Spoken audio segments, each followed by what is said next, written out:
श्री स्वामी समर्थ. नमस्कार मंडळीनं. बऱ्याच मंडळींना आपण औदुंबराची उंबरे दिलेली आहेत, पण काही ठिकाणी द्वारानुसार आपण त्यांना सागवानी उंबरे देतोय.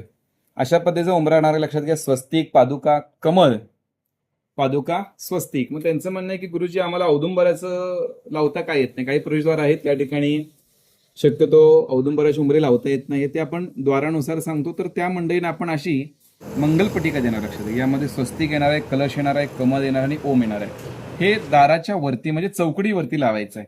पूर्णपणे ओरिजिनल औदुंबर राहणार. लक्षात घ्या. हे औदुंबराचं लाकूड आहे, त्याच्यावरती आपण असं डिझाईन केलेलं आहे.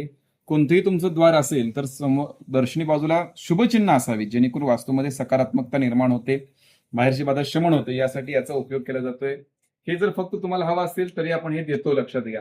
आणि ज्यांनी आपल्याला सागवानाची उंबरटे आपण देणार आहोत त्यांच्यासाठी स्पेशल आपण हे देणार आहोत. या दोन्ही बाजूला 2 खिळे लावून तुम्ही वरच्या पट्टीला तुम्ही लावू शकता, म्हणजे चौकटीला लावू शकता किंवा दारावरती लावला तरी अति उत्तम. ते ओरिजिनल औदुंबराचं असल्यामुळे औदुंबरामध्ये सात्विक ऊर्जा असते. लक्षात घ्या. त्याचा इफेक्ट आपल्या वास्तूला होतो. तर आपण त्यांना हे देत आहोत. हे पवार म्हणून आहेत, त्यांना आपण हे पाठवणार आहोत पुण्याला. श्री गुरुदेव दत्त. अशा पद्धतीने जर हवा असेल तर मला मेसेज करा, तुम्हाला पूर्णपणे माहिती देण्यात येईल.